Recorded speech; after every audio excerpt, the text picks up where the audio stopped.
Hello everyone, আসসালামু আলাইকুম সবাইকে। আজকের ব্লগটা একটু ডিফারেন্ট, আশা করছি সবার ভালো লাগবে। প্রোমো দেখে বুঝতে পেরেছেন সবার প্রিয় আচার নিয়ে ব্লগ। টক ঝাল মিষ্টি আচার না হলে বাঙালিরা যেন অসম্পূর্ণ।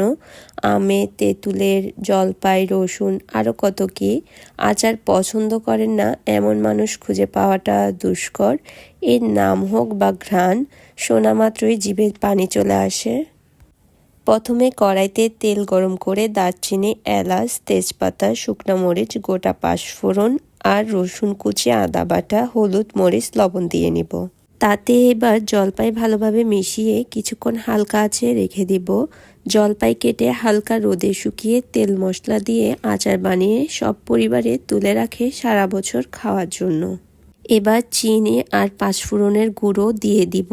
দেন কিছুক্ষণ নেড়ে সরিষা বাটার সাথে আবার ভালোভাবে মিশিয়ে নিব, যতক্ষণ না চিনির পানিটা গলে না যায়। নতুন নতুন জলপাই যখন বের হয়েছিল, আমার ছোট ননদ লবণ মরিচ দিয়ে মলে ডলে ডলে খেয়েছে। দেখতে খুবই লোভনীয়। আমি 2 রকমের আচার বানিয়েছি, একটা জলপাইকে গোটা রেখে আরেকটা একটু ম্যাশ করা। এই আচারটা আমার অলরেডি প্রায় শেষ, প্রায় একই রকম করে বানিয়েছি। আমি অত আচারের ফ্যান না, তবুও মাঝের মধ্যে খেতে মন্দ লাগে না। আমার 3 রকমের জলপাই আচার বানানোর ট্রাই করেছি। প্রথমটাতে বানাতে ব্যর্থ হয়েছি, কারণ প্রথমবারের মতো আচার বানালাম। আরেকটা মজার বিষয় হলো, পৃথিবীর অন্যতম প্রাচীন খাবার কিন্তু আচার।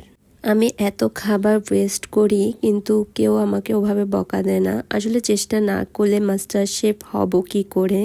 সবার শেষে কিন্তু ভিনেগার মাস্ট। সবাই ভালো থাকবেন, আল্লাহ হাফিজ।